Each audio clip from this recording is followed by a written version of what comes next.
Hello, I'm Louisa Goult from Sewing Quarter, obviously, but also from Promotion. So in my real life, I have my own business, and I just wanted to show you what I'm currently addicted to in a big way. For those of you who have seen me on here and at shows, you know all about English paper piecing, and that's what I'm into, but I've kind of created my own shapes to do curved English paper piecing. So today I thought I would demo this new cushion. So it is curved English paper piecing using Crescent Shapes, which you piece all in a circle, and then we're going to applique that onto the background with a flower in the middle, and then as you can see I've hand quilted it around each of the shapes and then around the centerpiece of the inner and the outer circles. And then you bind it like you would a quilt, and then I've put a nice zipped backing, instructions for which are on the website, which is sewmotion.com if I've not mentioned it before. Anyway, so we'll go through this cushion and then I'll cover a couple of other projects that I've got available on the website and as paper shapes. So, curved English paper piecing. You need a glue pen. Now, I know some people are averse to glue. I can understand that. I was to begin with, but now I found that I can't live without it, to be perfectly honest. And also it helps you create a nice curve when you're basting your shapes. So first of all, these are the Crescent shapes that you're going to be using. As you can see, there are lines that are engraved into the paper shape, 3 lines. And these lines are used as guides to line up your next shape. So if you can see, so when you put them together, you're going to line up those lines, and then that makes it, make sure that you can, that the circles line up at the end when you get there, because to be honest, you're not going to find out until you get there, and it took me a few times. So I've sorted it all out for you now. So what you do is take your glue pen, and I just dab a little glue on the back of the paper and put it down on the wrong side of the fabric. And then you're going to cut approximately 1/4 of an inch around the outside. It can be a bit bigger. You are going to be taking the papers out afterwards, so you need a decent seam allowance that's not going to fall apart and fray after. So I'll cut around there. And then as you can see, you've got a concave edge. So you're going to have to cut snips into the fabric, into the seam allowance, to help that fold down. So just cut and stop about a thread's width before you get to the paper. So it'll be nicely curved. So you take your glue pen.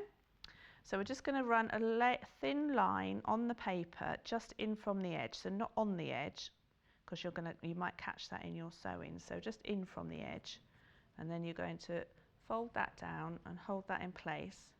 You might have to hold it in place for a couple of seconds, and then we're going to keep round.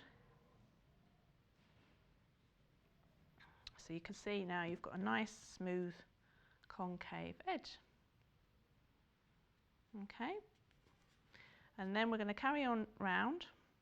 So again, you might add a bit of glue onto the top of the fabric there and then fold that over, and you get a nice sharp point. You might have to put another bit of glue in that seam allowance just to get a nice sharp point. So then now you're going to need to transfer that line, that guide line there, onto the seam allowance, because obviously you're not going to see it when you've glued your seam allowance down. So what I do is run a bit of glue round and then fold over the fabric where you can see the line, and then draw a line on your seam allowance. Okay, so we'll do another one. Got another one to do. So carry on around here. You can do that centre line if you want. I don't tend to now, to be honest. I just do the 2 outer lines. So carry on gluing round. And then again, when you get to that edge, fold over and then draw a line where that line was, the guide line, and carry it on onto the paper, so just so you can easily see it when you're piecing your bits together. So then finish off gluing that around there. Okay, so now you've got a nice basted crescent shape. Okay, so here's, okay, so there you go, that's your shape that you're going to put together. Now the knack of doing this, because as I've said, you don't know that they're all going to line up properly until you get to the end. So what I've suggested and what I've worked out is if you based all the points together, so you've linked all your crescents all up in a circle, make sure they meet and that they relatively lie flat, then you can go back and sew them all together rather than having to undo all those tiny stitches because they don't fit together. So what I do, so we'll start with these two, make sure I've got these in the right order. Yeah. So you're going to start with the first two together. I mean, you can follow the order of the fabrics that I've done in the pattern, or you could do your own thing. It's entirely up to you. These are all from the Liberty Summer House collection. This is the pink colourway, so they all go together whichever way you put them together, to be honest. Okay, so I've got needle and thread. I've put a knot in the end, and I've got my trusty thimble. So we're going to start on the on a curved edge that's outside. So they're a bit more stable than your trimmed edges, obviously. So you're just going to bring your needle up at that line, and you're going to just sew a couple of stitches just to secure the thread, and then take it out to where your pencil line is. Oops. So where your pencil line is, and then you're going to fold back the seam allowance so you can see the point, and you're just going to go through and just link the point of the crescent with that mark on there. So they're both lined up. And so a couple of stitches, oops, to secure, and then a couple more stitches, and then take your thread through the loop just to knot it. So do that a couple of times. Do that a couple of times, oops. And then you're actually going to break thread. Okay, so that's your first point linked up. So now the second, then you're going to do the second point in exactly the same way. You could go again through the curved edge as I did before, or for different, doesn't really make much difference to be honest, you can go through your point of your crescent. A couple of stitches or a stitch or so just to secure, then take your needle through the point of the crescent, and then again to meet that drawn line on there. Okay, so then you're going to again do a couple of stitches to secure, take the thread through the loop just to knot it, and then unthread your threads. So you're going to leave your thread hanging there, and you're going to come back to that after. Okay, so you then carry on connecting all your crescents until you have a fully connected crescents. So there's 24 crescents in all. There's 8 fabrics in this, so you've got 3 of each fabric, and I've just carried on the same pattern. So as you can see, I've linked all my points, top and bottom, and I've left the threads all in there ready to be weighted. So as you can see, it doesn't lie completely flat, although that's not too bad to be honest. I have seen worse, and I have done worse. It might stick up a little bit. Don't worry about it. You can give it a press now, or just sew them all together, and then even if it's still puckering up, give it a good press with a bit of starch as well, particularly around the edges. It will lie flat, and then when you've sewn all your pieces together, you straighten the papers out, it will lie flat. Okay, trust me. So now we're going to go back in, and we're going to rethread all the threads that you've left in. Okay, and then we're going to do a flat back stitch or a flat whip stitch. So rather than putting right sides together and going over the top as you would with hexagons or diamonds, they're straight edges. You've obviously got curved edges here, so you're going to have to hold them adjacent to each other, and then you're going to sew across the back of the seam allowances.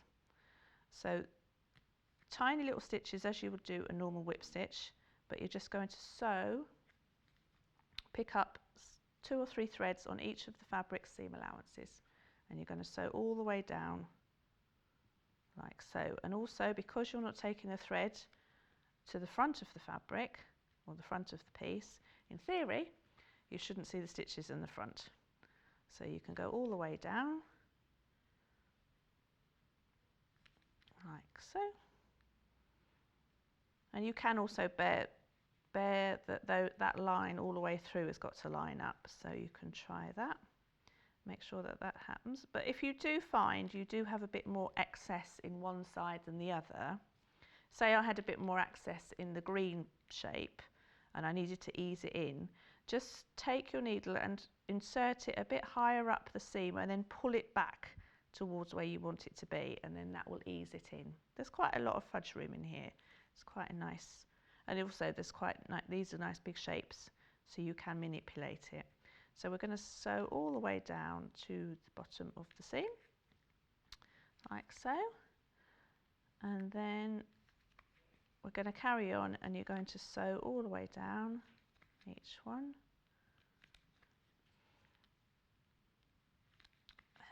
So I'll do that, and then you carry all the way down, knot the thread, and then you've got a nicely pieced shape and you can't see the stitches.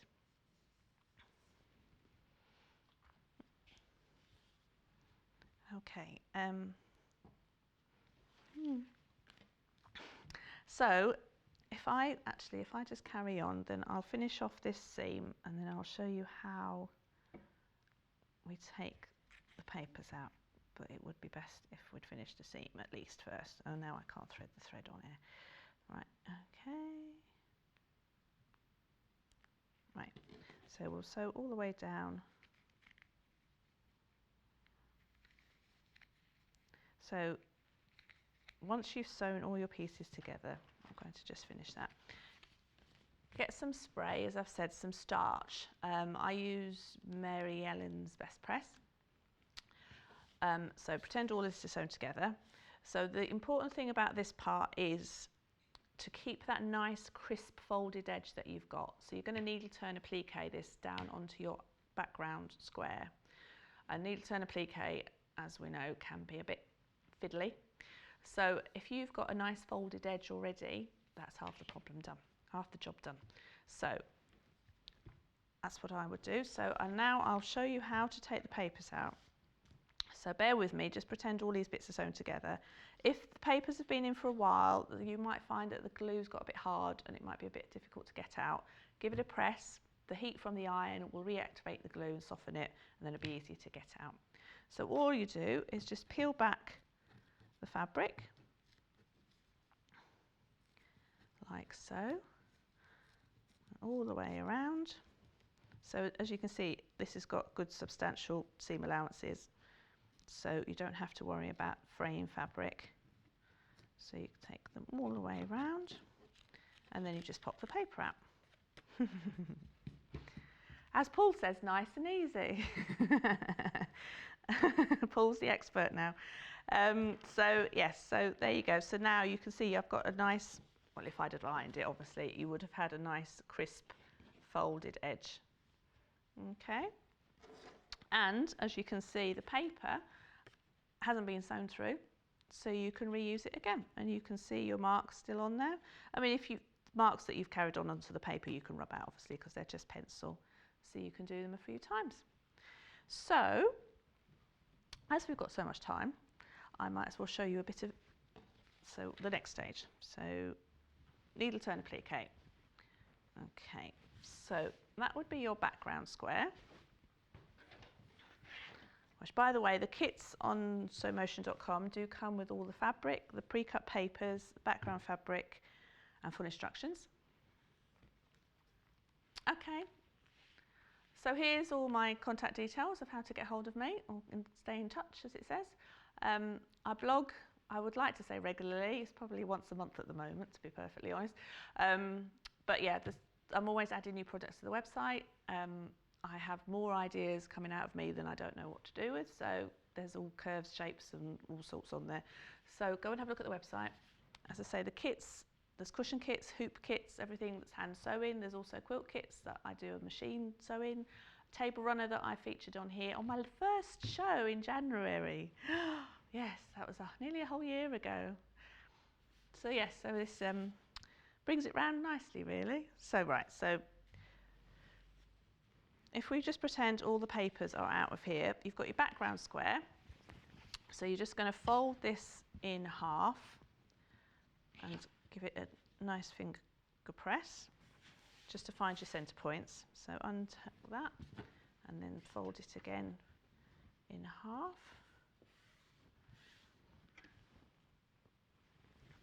Okay, so now you can see your centre.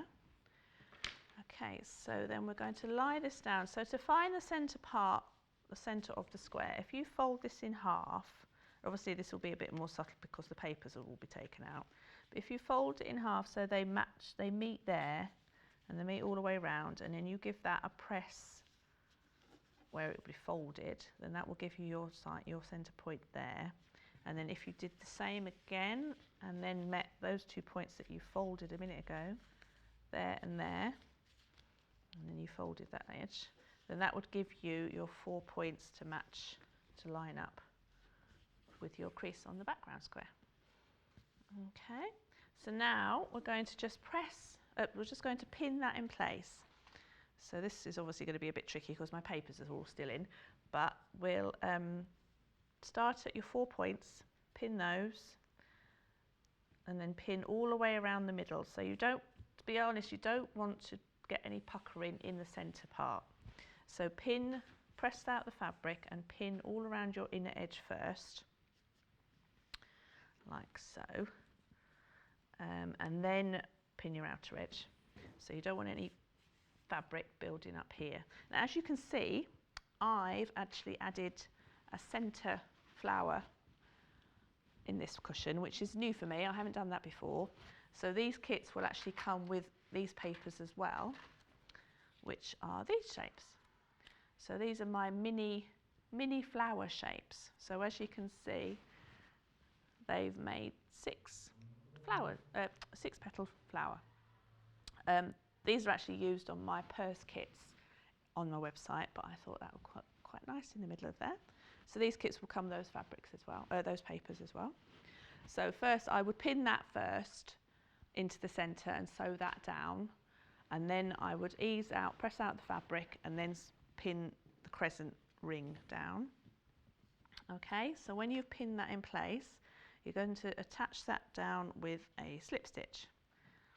So if I'll show you that. So I do this just automatically now, sorry.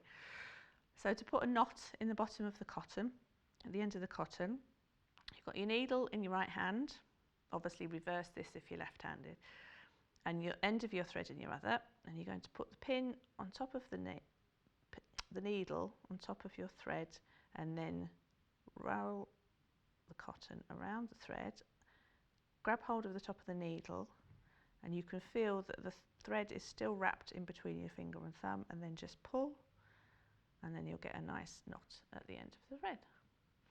Okay, so to needle turn or slip stitch this down into place, if you just fold that back slightly to just go underneath, and then just start off your fabric behind the piece that you're appliquing down, like so.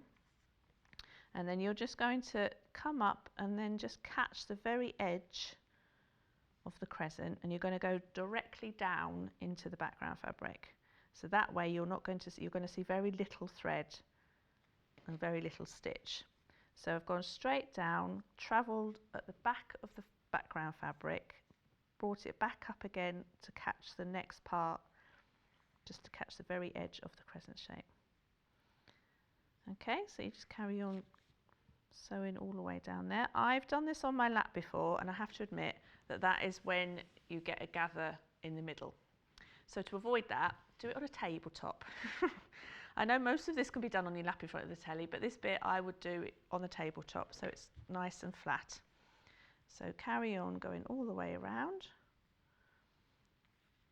and then once that edge is all done, you do the outside edge in exactly the same way.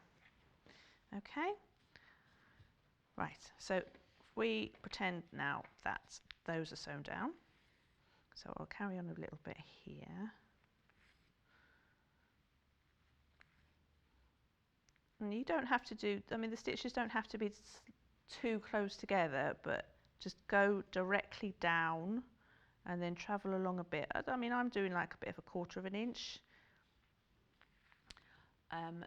So if you've got points, then go all the way to the point, duck down, and then come back up to catch the edge of the shape.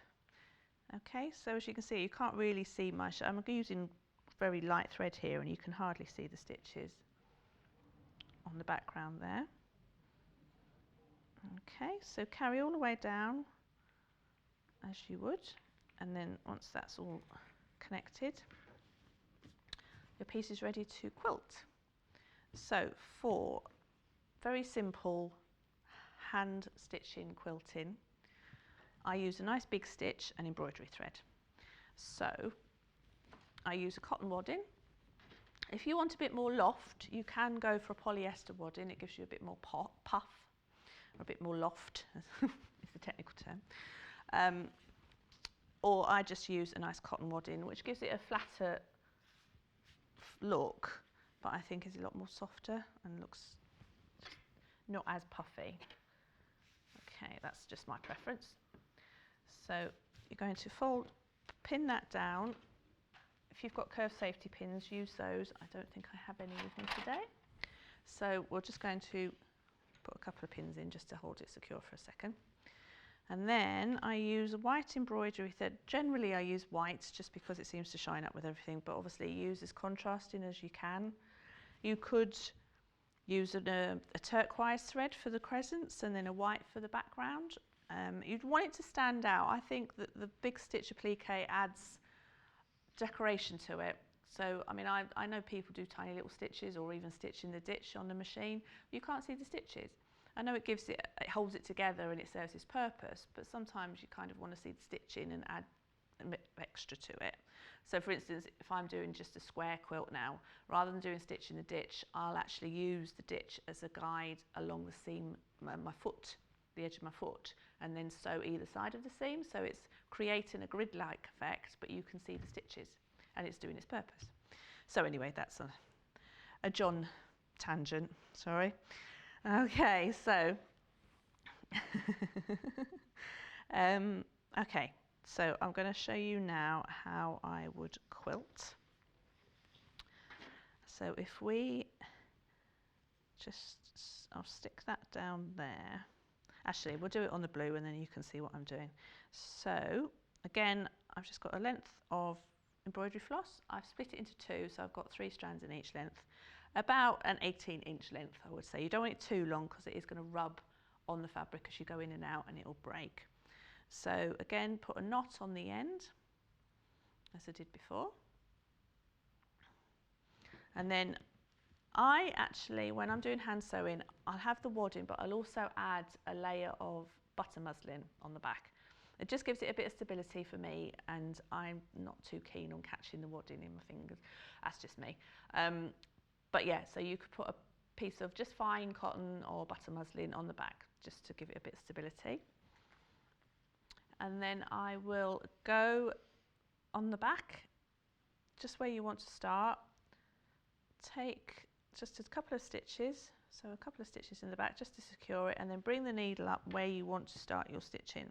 So we're just going to go around the inside edge here. And we're going to do just a simple running stitch is all it is. Obviously the stitches don't have to be tiny, they don't have to be huge, but they generally have to be the same size, or they should be the same size. If they're not, and mine are not, after all this time they're still not, but you don't, to be honest, you're the only one that's going to notice it. So I get my trusty thumb thimble. So we're just going to echo the shape of the crescents. So you just go, I mean, the stitches I use are about 1/4 of an inch, I suppose, and you can do a rocking moment because you've got such a small square here. You're not obviously a huge quilt, so you can actually go in and gather it up, so you can hold the back and the front in your left hand and then do a rocking motion in and out all the way around. So I do about 2 or 3 stitches on the needle at once. If you would prefer to use a hoop, you can use a hoop to sew them with. That would probably avoid you getting a build up of fabric in the centre as well. So then if you're doing a hoop, you would have to go up and down separately, because obviously it's going to be on tension. So just carry on all the way around, and as you can see on my final product, I've done this a few times. So I've gone round, so I would have appliqued that down first, and then I would quilt from the outside, from the centre outwards. So I've quilted a little circle in the middle, and then I've echo quilted each of the petals, and then I've gone round the outside 4 times. I could have carried on all the way around, but then I thought I'd just leave some space, and then carry on, start doing that way, and then the crescents around the edge. So the crescents, I've done an echo quilt as well on the inside, and then around the outside. So that finishes that off nicely. I'm thinking, because I would like to actually develop my embroidery skills and add some maybe daisies or circles or something, just to fill up that space there. And as you can see, I've got a little bit of gather in there, and if I put a couple of daisies in, that would flatten it and get rid of that problem. Okay, so that is your cushion front completed. So these finish at 18.5-inch square. So you would trim the square down. So obviously, as we all know, things move around when you applique and especially when you quilt. So when you want to trim it down, you should always measure from the outside to the edge. So I want this to be an 18.5-inch square. Obviously it's a fat quarter at the moment, so it's not square. So find the centre, or you can use the centre that we used before of your background square. Line up on the ruler the 9.25-inch mark on there, and then that would be your 9.25, which is obviously half of 18.5. And then you would measure that was outwards and then cut down there. So you're always measuring from the centre, 9.25 outwards, and then you would turn it and do the same 9.25 outwards. So you would trim down here, and then when you get to your third and fourth edges, you would measure then 18.5 from the outside, from the edges that you've cut. So that would give you an 18.5-inch square. Okay, and then you can finish it off how you like. I have done a zipped closing on my own, and I have got a tutorial on the website on how to do a covered zip, which is quite nice, and it's really a lot simpler than it looks. So yes, so you've got your backing fabric and your zip that you can't see, and that's just enclosed in the binding. So then I've put them together, put the zip together, sewn around, so put them wrong sides together, your back and your front, sew around the outside edge, and then I've used binding, which I've done 2.25 inches, so you've got a nice finer binding, and attach that as you would do on a quilt. Good. Okay, so so that's the cushion. So that's the overlapping circles cushion in Liberty Summer House, or Liberty Pinks, I'll probably call it. Okay, so I just wanted to run through a few more projects that I've got on the website. So this one is my curved English paper piece, curved in EPP flower, I think I've called it. I've done a few variations in this one. This kit actually comes with all the pre-cut papers, fabrics, embroidery thread instructions, and also some template plastic, so you can create your own template. So you can fussy cut. So you get a fat quarter of the blue birds. So you can fussy cut your birds however you want, and I did all mine identical. And this one's actually a nice project to start for curved English paper piecing, because you've got bigger shapes, and you've also got 2 obvious points that need to match up. So when I would sew these together, I would tack those 2 points first to make sure that those link up, and then sew the whole length. And then you just carry on attaching all your pieces, your clamshells and your petals. And again, you'll have your circle. Give it a good press, take the papers out and applique that onto the background. And then you can add as much quilting as you want. As you can see, I've only done one circle on this one, and then echo quilted around each of the shapes. And it looks really effective on the black. And then we've got another cushion here that I've called my Reef Cushion. So, which kind of could look like a Christmas wreath if you wanted to do it in Christmas fabrics. Now this is a different shape again. So I don't know what to call each shape. I mean, I suppose these are like petal shape, well, kites these are. And then you've got a kind of, I don't know, a petal with a chunk taken out of it, I suppose. So this one, you attach a petal shape or a kite shape to one of these. So you've got these in sets. I have got the papers for these. And then you attach each of the sets together. So again, these templates have got a line on them to use as a guide. So if I show you briefly. So again, we've got a drawn edge, or it's like a embossed edge, I suppose. Can you see that? There you go. Okay, so that basically carries on the shape, so that would give you a full shape, if you like, when you've lined those up there. So you take, so as I said in the instructions, you attach one of, is that right? Ooh, I've forgotten now. I didn't look right. Yes. No. That way. So you attach those into sets. Oops, nails. So you attach those into sets first, and then you would attach that set to there. And as I say, I would tack that edge and that edge first, just to make sure that those 2 points line up, and then sew that whole length. In fact, what I do is tack that point and then sew all the way up to that point, and then I tack that edge and then sew all the way along that same. It's a lot of rethreading, I suppose, and threading, but it's just to make sure that your points line up when it comes together. And because I've provided you guidelines as well, it makes it a lot easier. Okay, so again, that shape, you put them all the things together, give it a good press with starch, take the papers out, and then here, as you can see, you've got points to applique down.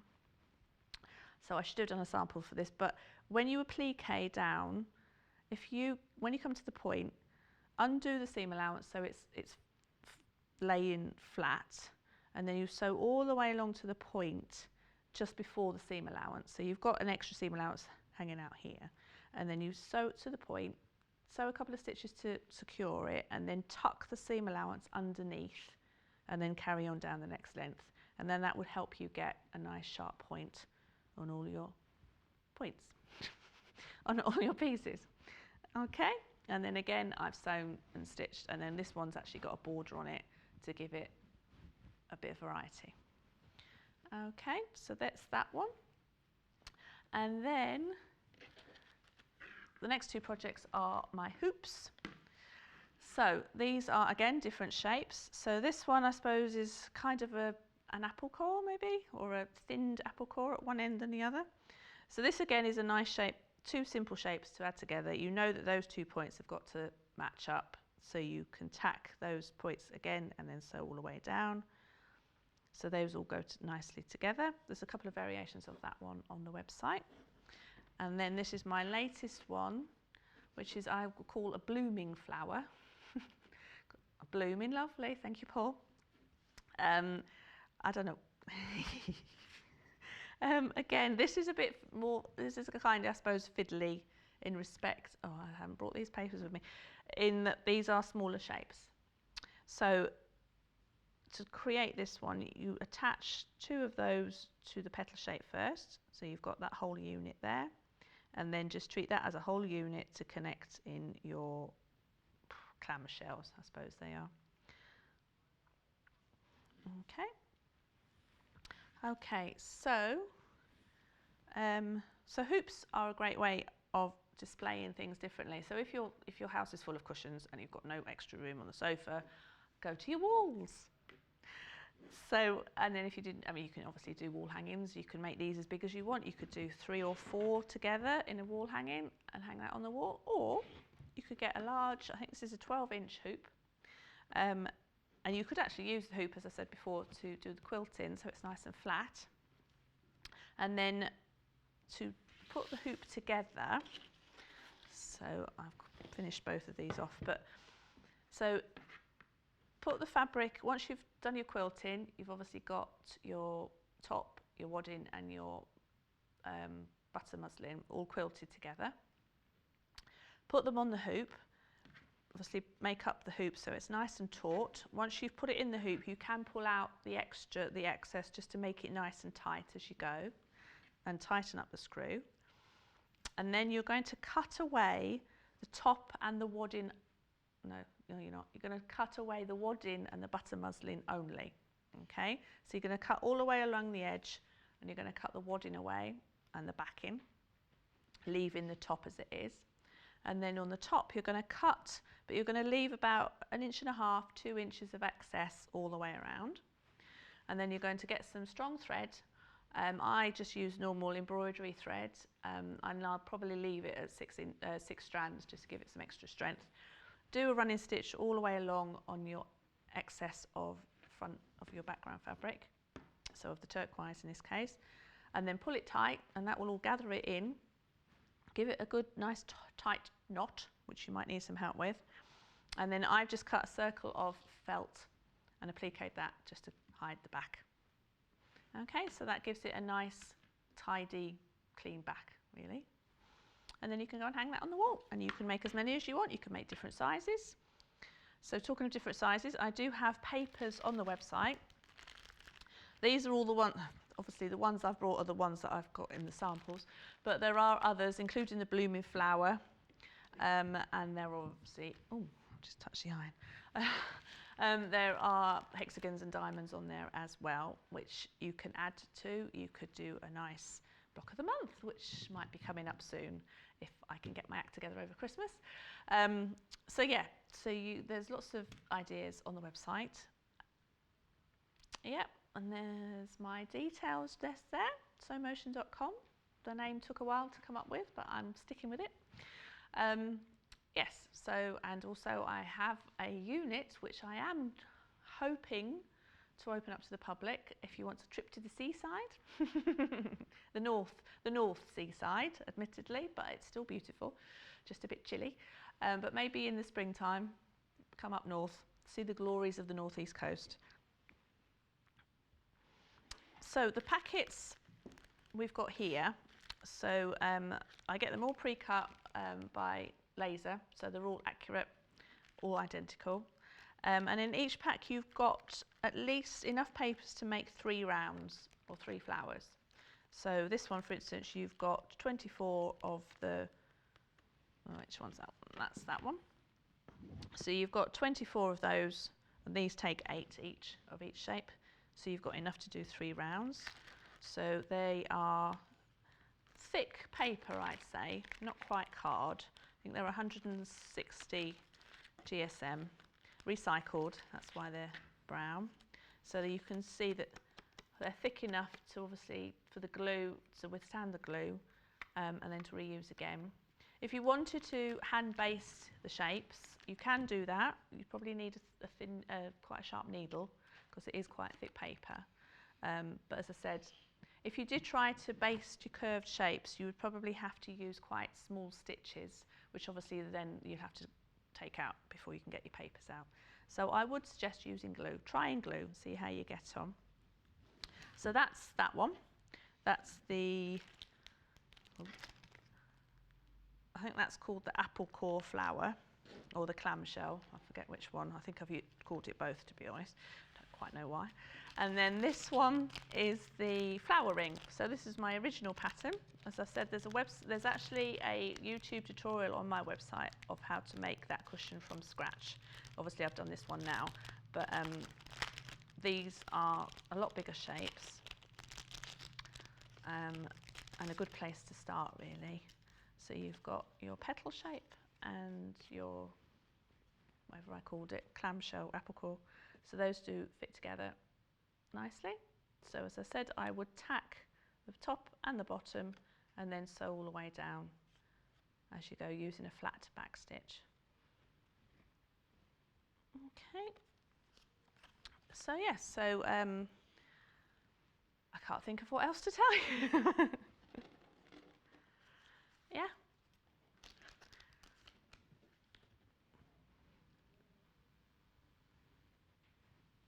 Okay. So yes, so to recap on the original project that we've done, if you line up, so we're going to, as I said before, use the drawn lines on the templates to match up as you go along. They're quite important, those, and on all of them really, on the reef one as well. It just makes sure that you match up at the end. And if you do find some puckering, so on the, where's here? So when you've done all your pieces together and maybe some of these will stick up a bit because they're not quite fitted in, don't panic. It will fit together, it will lie flat once you've taken the papers out, and even if you've got a little extra fabric or an excess, you can ease it in. So if I, for instance, if I take one of these papers out, oops, so gently just peel back all the seam allowances. Oops. If, for instance, you've got a bit of excess here, when you get to the sewing this edge down, you can actually manipulate the fabric to get rid of that excess fabric. Okay, so you go all the way around. Yeah, so that's, and then it will lie flat and you'll be fine. I mean, once these are all sewn together as well, it lies a lot flatter. And that goes with all the rings really. Don't panic if it's a bit puckery. Once you've taken all the fabrics out, all the papers out, and if you give it a press with starch before you take the papers out, that'll help it as well. Take the papers out, lie it down, and then you can applique it in place. Yeah. So this is my addiction. As I said, I'm coming up with ideas all the time. I would like to do a block of the month, which I'm working on, using all these different shapes. So keep an eye on the website for that. I've also got a newsletter you can sign up for there. So you get a free pattern every month. These were, I think a couple of these were free patterns. I've done pin cushions, glasses cases, the wall hanging. Yeah, so they all start off as free patterns for the first month to my newsletter subscribers, and then they go on sale.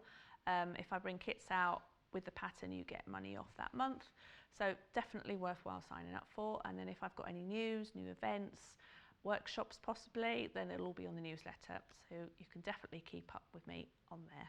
And Justin, to that matter, he gets a comment, Justin gets a comment now and again to say, and then obviously there's Facebook. I know a lot of people have befriended me on Facebook to my personal account, which I'm more than happy to, but if you really get fed up with knowing where I'm drinking, where I'm eating, where I'm on holiday, because to be honest, that's all that happens, my husband tagging me wherever I am, please follow the Sew Motion Facebook page. So if you like that, then that's where I post things generally sewing related. I don't know if you ever want to know where I am in the country or in the world, just check on my personal Facebook page. Probably shouldn't have said that.